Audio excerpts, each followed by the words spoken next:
नमस्कार, मैं हूं सौरभ त्रिपाठी। हरियाणा विशेष में आप सभी का बहुत बहुत स्वागत है। बुलेटिन की शुरुआत करते हैं। दिल्ली में बीजेपी की राष्ट्रीय कार्यकारिणी की बैठक में दूसरे दिन कई मुद्दे पर मंथन हुआ। प्रधानमंत्री नरेंद्र मोदी की अध्यक्षता में 2024 की तैयारियों और रणनीति पर चर्चा हुई। इस बैठक में बीजेपी के तमाम दिग्गज नेताओं के साथ साथ हरियाणा के मुख्यमंत्री मनोहर लाल, प्रदेश अध्यक्ष ओपी धनखड़ और प्रदेश प्रभारी विप्लव देव भी शामिल हुए। वहीं बैठक के दूसरे दिन बड़ा फैसला लिया गया है। फैसले की जानकारी गृह मंत्री अमित शाह ने एक प्रेस कॉन्फ्रेंस के जरिए दी। बीजेपी की राष्ट्रीय कार्यकारिणी की बैठक में जेपी नड्डा को 2024 तक पार्टी के अध्यक्ष पद पर बने रहने को लेकर सहमति बनी। गृह मंत्री अमित शाह ने कहा कि पार्टी ने फैसला लिया है कि पार्टी के मौजूदा अध्यक्ष जेपी नड्डा के कार्यकाल को जून 2024 तक बढ़ाया गया है।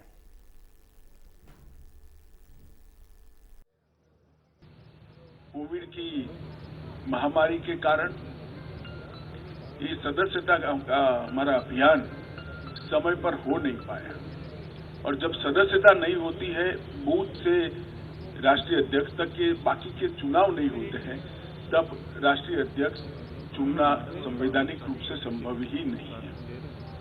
कई बार भूतकाल में भी इस प्रकार के अलग अलग मौकों के कारण राष्ट्रीय अध्यक्ष के कार्यकाल को एक्सटेंशन दिया गया। इसी परंपरा का अनुसरण करते हुए श्री जगत प्रकाश नड्डा जी को राष्ट्रीय कार्यकारिणी ने आज सर्वानुमत प्रस्ताव किया है। श्री राजनाथ सिंह जी ने इस प्रस्ताव को रखा और सभी भारतीय जनता पार्टी के सदस्यों ने इसको सहर्ष हर्षध्वनि के साथ सर्वानुमत से स्वीकार किया है कि जगत प्रकाश नड्डा जी को जून 2024 तक भारतीय जनता पार्टी के अध्यक्ष के रूप में इनके कार्यकाल को बढ़ोतरी की जाए।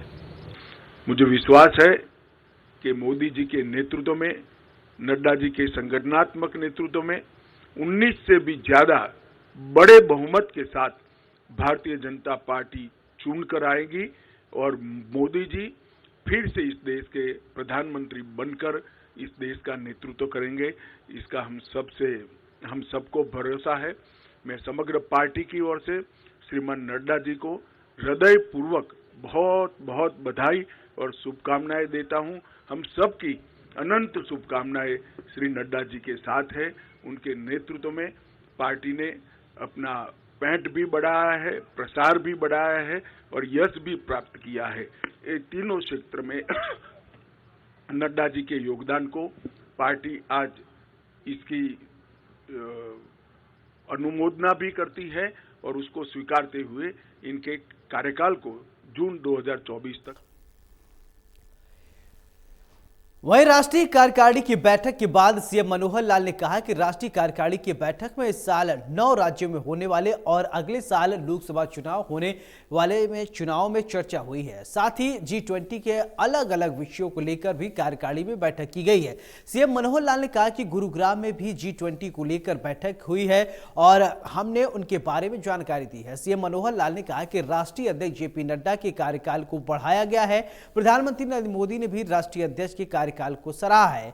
सामाजिक आर्थिक प्रस्ताव के नाते जो भी बदलाव हुए हैं उसका भी लेखा जोखा बैठक में रखा गया है ताकि इसे जनता के बीच ले जाया जा सके। भारत कैसे विश्व गुरु बने, कार्यकारिणी की बैठक में इस पर भी चर्चा हुई। सीएम मनोहर लाल ने कहा कि 2024 लोकसभा चुनाव में 2/3 के आंकड़े को पार करेंगे। गुजरात में लगातार 7वीं बार सरकार बनना अपने आप में रिकॉर्ड है। हरियाणा विधानसभा चुनाव को लेकर बैठक में चर्चा नहीं हुई, अभी लोकसभा चुनाव तक ही चर्चा हुई है। वहीं गृह मंत्री अमित शाह की हरियाणा में होने वाली रैली पर बोलते हुए सीएम मनोहर लाल ने कहा है कि केंद्रीय गृह मंत्री अमित शाह हरियाणा में रैली करेंगे, उसके बाद केंद्रीय मंत्रियों की रैली हरियाणा में होगी। फिलहाल लोकसभा चुनाव के तहत रैलियां होंगी। सीएम मनोहर लाल ने कहा कि हरियाणा में लोकसभा की सभी 10 सीटें जीतना हमारा लक्ष्य है।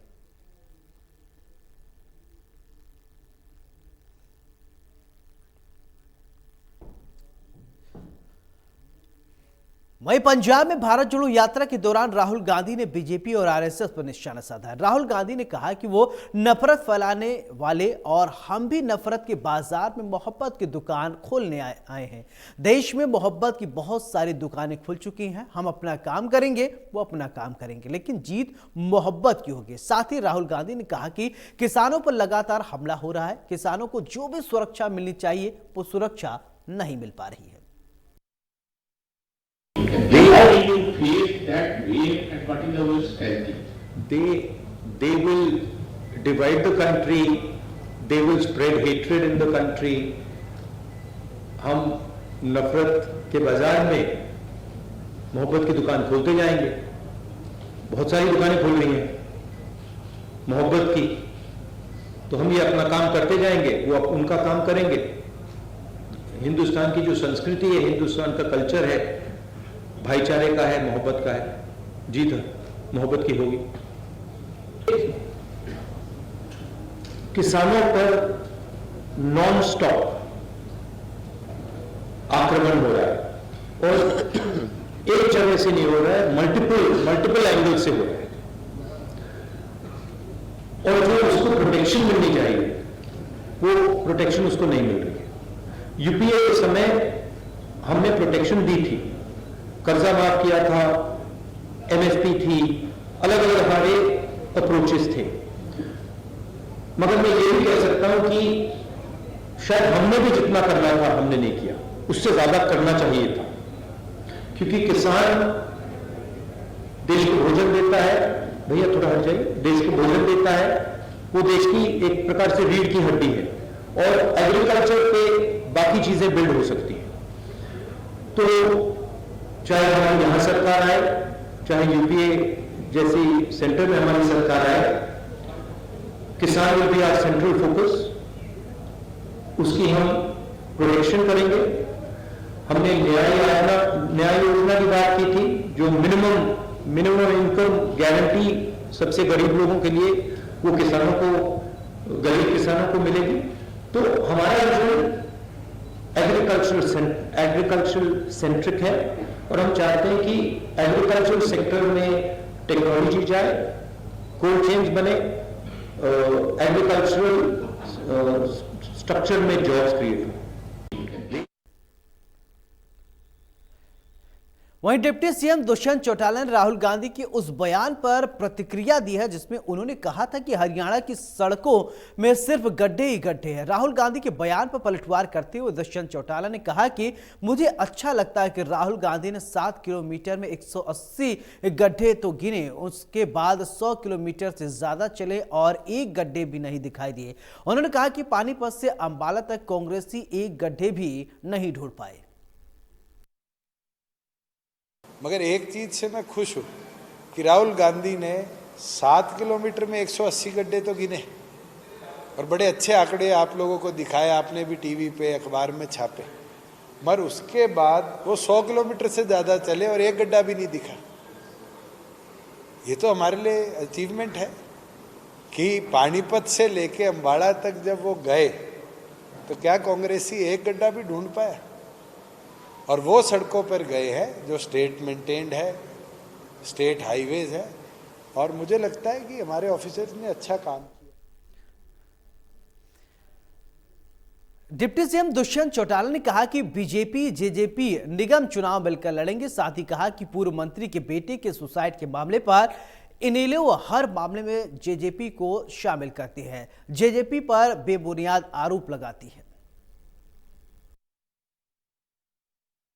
पूरी तैयारी है, पीछे भी बैठकें हुई है, मीटिंग्स हुई है, आगे भी करेंगे। वो तो कब होंगे, उनकी वार्डबंदी, डाटा, कास्ट सेंसस, वो अलग अलग प्रकार से चल रहा है। पर जैसे ही चुनाव डिक्लेयर होंगे, तैयारियां पूरी तौर पर हैं। हम तो पहले भी लड़े निगम के चुनाव और दोनों पार्टियां मिलकर लड़ी।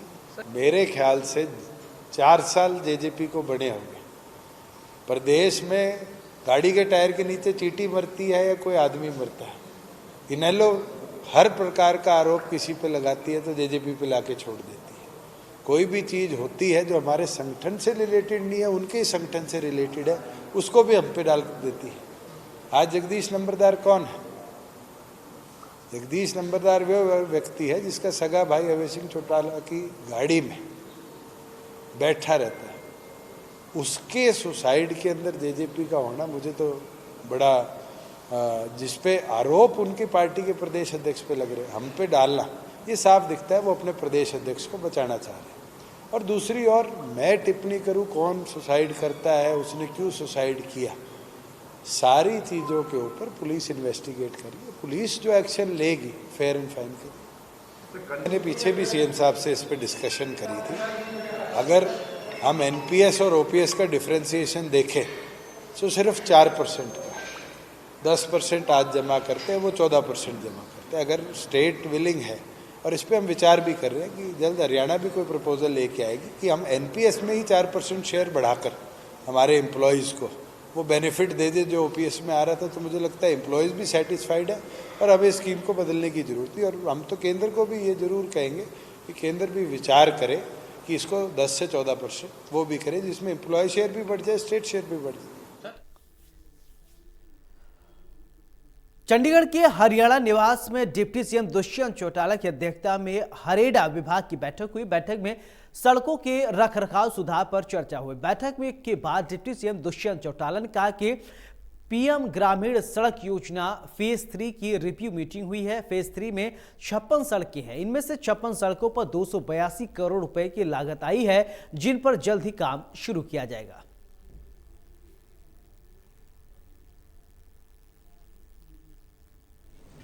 PMGSY 3 के हमारे 3 बैचेस थे, बैच 1 बैच 2 हमारे कंप्लीट हो चुके, सिर्फ 8 ऐसे प्रोजेक्ट्स हैं जिनमें से 2 के हमें कॉन्ट्रैक्ट कैंसिल कर आने वाले भविष्य में रीटेंडर करने पड़ेंगे, और 5 ऐसे थे जिनके अंदर एक बिडर आया था, उसको रिवाइज किया जा रहा है और जल्द उन 8 के 8 को फेज़ 1 और फेज़ 2 को हम पब्लिश कर देंगे, जिससे उन पे भी काम शुरू हो जाएगा। उसके साथ साथ फेज़ 3 के अंदर 56 सड़कें हैं जिसकी कुल लागत हमारी अप्रॉक्सीमेटली 282 करोड़ रुपए है, जिसको अब हम टेकअप करें, जिससे गवर्नमेंट ऑफ इंडिया के रूरल डेवलपमेंट मिनिस्ट्री का सैंक्शन आ गया है। एफडी में पैसा रिलीज़ होना है, जैसे पैसे के एडमिनिस्ट्रेटिव अप्रूवल आएंगे हम उसको भी पब्लिश कर उसका कार्य भी शुरू कर देंगे। टोटल हरियाणा प्रदेश में 259 सड़कें PMGSY फेज़ 3 के अंदर हमने प्रपोज करी थी, जिनको गवर्नमेंट ऑफ इंडिया ने अप्रूवल दिया। उसके अंदर 2496 करोड़ रुपया कुल लागत से वो सड़कें बनाई जाएगी, जिसके अंदर से अब तक लगभग 1918 करोड़ टू बी प्रिसाइज ये लग चुका है, जिसकी सड़कें बन चुकी हैं। अब 78 रोड पेंडिंग है, जिसके अंदर 580 किलोमीटर में 375 करोड़ की लागत से आज जो बोर्ड मीटिंग में हमने रिव्यू किया है, सड़कों का निर्माण PMGSY 3 के बैच 3 के अंदर, फेज़ 3 के बैच 3 के अंदर हम इस साल के अंदर 2023 के अंदर कंप्लीट कर देंगे।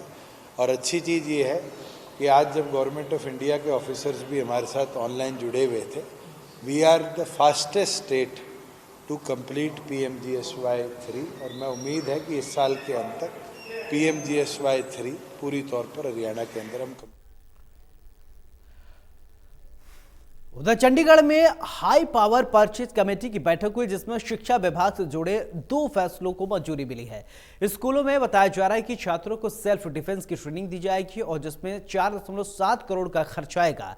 रानी लक्ष्मीबाई के नाम पर यह योजना शुरू की जाएगी, जिसके तहत 6 से 12 तक के छात्राओं को ट्रेनिंग दी जाएगी। करीब 4000 स्कूलों को योजना के लिए चयनित किया गया है, जिसमें 1.25 लाख के करीब छात्राएं ट्रेनिंग लेंगी।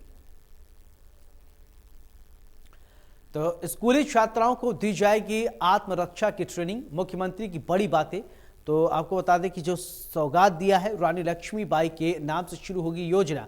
6 से 12वीं कक्षा के छात्राओं को सेल्फ डिफेंस की ट्रेनिंग दी जाएगी और 1.25 लाख छात्राओं को दी जाएगी सेल्फ डिफेंस की ट्रेनिंग, ताकि बालिकाएं सशक्त बन सके। योजना के तहत 4000 स्कूलों को चयन किया गया है। योजना पर लगभग 4.6 करोड़ रुपए की लागत 266 सरकारी स्कूलों में रोबोटिक ट्रेनिंग का फैसला किया गया है। ये बड़ी बातें, रोबोटिक ट्रेनिंग पर खर्च आएंगे 1.75 करोड़। स्कूलों में ट्रेनिंग लैब्स बनाकर दी जाएगी ट्रेनिंग।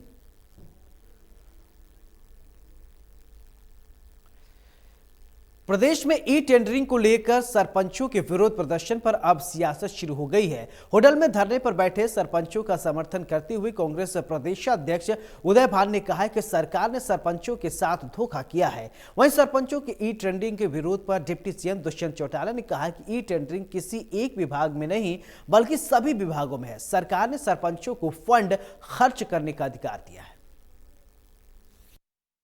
जो इनकी कथनी और करने में कितना अंतर है, जो ये कहते हैं उसका उल्टा करते हैं। कह रहे थे कि हम जो ग्राम पंचायत समिति और स्थानीय शासन की है नगर पालिका, इनको हम अधिकार प्राप्त करेंगे और अधिकार देंगे, अधिकार संपन्न बनाएंगे। और ऐसे अधिकार संपन्न बनाने का काम किया है कि उन्होंने सरपंचों को भी 2 लाख रुपए तक समेट दिया। 2 लाख रुपए में आजकल आता क्या है? 2 लाख रुपए में कोई गली बन सकती है? 2 लाख रुपए में कुछ भी काम नहीं हो सकता। जो हमारे पार्टी के समय में जो करोड़ों रुपए पंचायतों को दिया और खुल करके जो विकास काम सरपंचों के माध्यम से, पंचायत सिस्टम के माध्यम से हुए, आज उनको पलीता लगाने का काम कर रहे हैं। आज 2 लाख रुपए की इन्होंने सीमा निर्धारित कर दी सरपंचों के लिए। उसी तरह से नगर पालिका में, होडल नगर पालिका में भी जब से 6-7 महीने हो गए उनको बने हुए, एक कौड़ी यहाँ पर कोई आई नहीं और कोई पैसा हुआ नहीं। उसके ऊपर भी 2 लाख की समय सीमा कर दी। 2 लाख रुपए में कोई भी काम नहीं हो सकता। ये एक तरह से इस पंचायती सिस्टम को पंगु बनाने का काम ये सरकार कर रही है। जो एक अधिकार देने चाहिए, उन अधिकारों का हनन करने का, पंचायतों के पंचायती सिस्टम को कतई ठप करने का काम प्रशासकीय अधिकारियों के माध्यम से ये काम कराने का जो कुत्सित प्रयास कर रहे हैं, इसकी हम भर्त्सना करते हैं। और हम ये मांग करते हैं कि तुरंत जो पंचायतों को जिस तरह से पहले अधिकार थे उसी तरह से दिए जाए। और ये एक बहुत ही गलत निर्णय सरकार का है, वो इनको भुगतना पड़ेगा। ई टेंडरिंग कोई एक विभाग के अंदर नहीं है, सारे विभागों के अंदर है। बिल्कुल पंचायती राज में एक सिस्टम रहा था जिसमें पहले एडमिनिस्ट्रेटिव अप्रूवल सारे हेड ऑफिस से आते थे। पीछे जब विधायकों से चर्चा हुई, ये निर्णय ले लिया गया कि वो पावर डेलीगेट कर दी जाएगी और एससी लेवल पे ही अब एडमिनिस्ट्रेटिव अप्रूवल्स आ जाएंगे।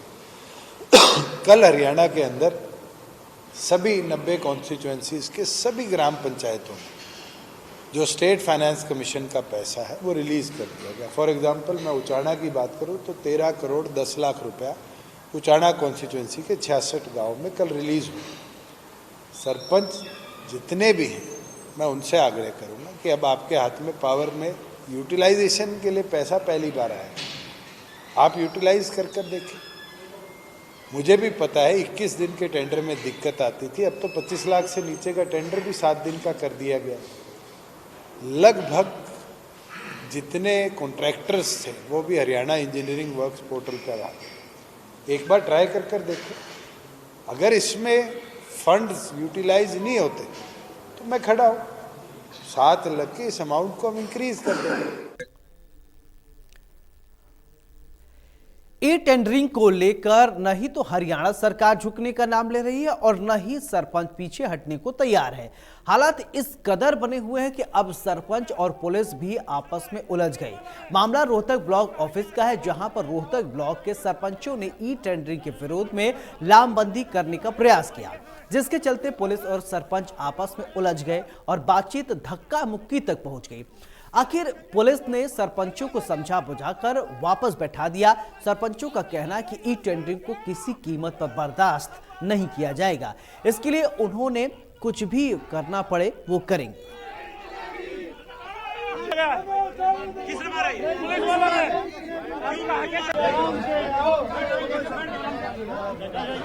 मारी नहीं थी जी, लाठी डंडों से मारा गया, मेरे कपड़े फाड़ दिए।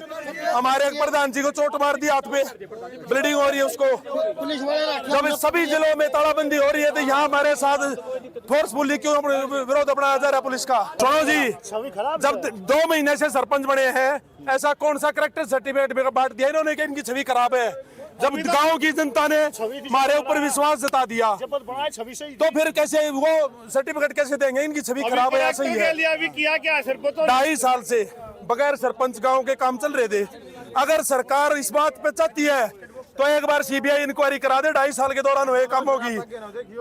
धरातल पे कोई काम नहीं हो रहा, सिर्फ कागजों में हुआ। पैसे की बंदरबाट हुई 2.5 साल से। अगर इतनी अच्छी इंटरेंडिंग थी तो फिर सरपंच बनाने नहीं दे भाई। 2.5 साल से अच्छा काम चल रहा था बगैर सरपंचों के, ठेकेदारों से मत कर। वहीं सोनीपत में अमित शाह की रैली पर कैबिनेट मंत्री मूलचंद शर्मा ने कहा कि बीजेपी और जेजेपी गठबंधन सरकार है, सभी कार्यकर्ता अपने स्तर पर कार्य कर रहे हैं। इस दौरान उन्होंने अवैध खनन करने वालों के खिलाफ एफआईआर दर्ज करवाने की बात कही है। वहीं मूलचंद शर्मा ने आगे बोलते हुए कहा कि ई टेंडरिंग से भ्रष्टाचार पर लगाम लगेगी। वहीं खेल मंत्री रहे संदीप के मामले में मंत्री ने कहा कि मामले की निष्पक्ष जांच की जाएगी। 10 शिकायत थी, 4 पेंडिंग हैं और 6 का समाधान हमने किया है। अमित शाह जी आपके सोनीपत में आ रहे हैं तो मेरा मानना है कि तैयारी नहीं, हमेशा ये मैदान में भारतीय जनता पार्टी के कार्यकर्ता जेजेपी के दोनों की गठबंधन सरकार है, सब लोग मैदान में रहते हैं और चुनाव भी 24 में आने वाला है और राहुल गांधी की यात्रा से सब अपने अपना काम में लगे, चाहे कांग्रेस है या दूसरे दल है, तीसरे, और सबको करना चाहिए। ई टेंडरिंग होना भ्रष्टाचार पर लगाम लगेगी और इससे लोगों को काम में गति मिलेगी, गुणवत्ता मिलेगी। अब ये उन्हें भ्रष्टाचार को रोकना ई टेंडरिंग खिलाफ है, वो तो जाहिर। मान लो भ्रष्टाचार रोकना है तो हमारा साथ दें। भी मुख्यमंत्री ने जो भ्रष्टाचार के इतने रास्ते उनको सब पे रोकने का कार्य किया है। और ई टेंडरिंग हमारे देखिए सब में ई टेंडरिंग है जी। आप किसी भी उसमें जाइए, सरपंच क्या परेशान, सब काम कराएं भी। जो काम आज होगा 10 दिन में हो जाएगा, 15 दिन में हो जाएगा, 7 दिन में हो जाएगा भाई। 7 दिन टेंडर लगाएंगे, काम कराएंगे। सीएम साहब ने खुद कहा भाई 7 दिन में टेंडर आपका, अगर कोई परेशानी तो बताए। देखो मिट्टी पे सबसे एनसीआर का इलाका सबसे ज़्यादा नेशनल हाईवेज बनने हैं और यमुना रेती आपके साथ है। कहीं किसान, कहीं कोई ना कोई आदमी करता रहता, पर हमने जिस तरह के जो लोग करते हैं उनके खिलाफ कार्रवाई की है। उनके ट्रक और उनके जेसीबी को हमने एनजीटी के तहत बंद किया है। 3-3 लाख 4-4 लाख रुपये पेनल्टी लगाने का भी काम किया। इस तरह से कोई भी अगर आदमी करेगा, क्रिमिनल अपना काम करेगा, कानून अपना काम करेगा, वो चोरी करेंगे, हम उठा के बंद करेंगे। एक बार नहीं लगा, दूसरी बार, तीसरी बार भाई उस पर जो है एनजीटी का जो पेनल्टी है वो हैवी है और अब तक छूट नहीं सकता। और इस तरह का कहीं भी होगा उसके खिलाफ हम कार्रवाई करेंगे। मंत्री खिलाफ हो या मुकदमा उसके खिलाफ दर्ज हुआ, उसके खिलाफ इंक्वायरी चल रही है, सारी चीज़ हो रही है। क्या नहीं हुआ, सब कुछ तो हुआ है। दूध का दूध, पानी का पानी होगा। भरोसा रखें, विश्वास रखें और मुख्यमंत्री जी के भरोसे विश्वास के साथ मैं कह सकता हूँ उनके समय में दूध का दूध होगा, दूध का दूध। उत्तर प्रदेश में किसानों ने एक बार फिर से मोर्चा खोल दिया है। सिरसा और रतिया में अपनी मांगों को लेकर किसानों ने विरोध प्रदर्शन किया है। सिरसा में 2020 में सफेद मक्खी के प्रकोप से खराब हुए खरीफ की फसल के मुआवजे की मांग कर रहे हैं। सही तो बताया जा रहा है कि कई मांगों को लेकर लघु सचिवालय के बाहर किसानों ने अपना प्रदर्शन किया। हम आज इसलिए अंदर आए हैं, हम 2 दिनों से बैठे हैं, ट्रैक्टर ट्राली लेकर के बैठे हैं। ये आपने भी नज़ारा देखा है और आपने सारे दर्शकों को दिखाया भी है। इसके लिए मैं सबसे पहले आपका धन्यवाद करना चाहूँगा। हम कल से इनका वेट करते रहे, हम इनको देखते रहे। हम एक लिखित में, कल मैं साथ में था, हम एडीसी साहब को लिखित में दे करके आए हैं कि हमें बिजली की सुविधा चाहिए, टॉयलेट की सुविधा चाहिए, हमें पानी की सुविधा चाहिए, हमें नहाने धोने की हमारी सुविधा चाहिए। तो उन्होंने कहा उन्होंने कुछ नहीं कहा, हमारे को अपना ज्ञापन रख लिया। तो जो ड्यूटी मजिस्ट्रेट जिसको लगाया गया है वो ड्यूटी मजिस्ट्रेट भी हमारे पास नहीं गया, ना उसने ये सुध ली भी आप क्यों आए हो, किस लिए बैठे हो, क्या आपको तकलीफ है क्या नहीं है। और इसीलिए हम आज तक दोपहर 2 बजे तक इंतजाम करते रहे, इंतजार इनका करते रहे। 1 घंटा पहले हमने इसको अल्टीमेटम दिया। अब ये बड़े अधिकारी है, बड़े पेट वाले हैं, वो तो बेचारे अंदर बैठे, ये छोटे अधिकारी हैं जो डंडा लेकर के। इसी के साथ हरियाणा विशेष में मेरे साथ फिलहाल इतने। नमस्कार।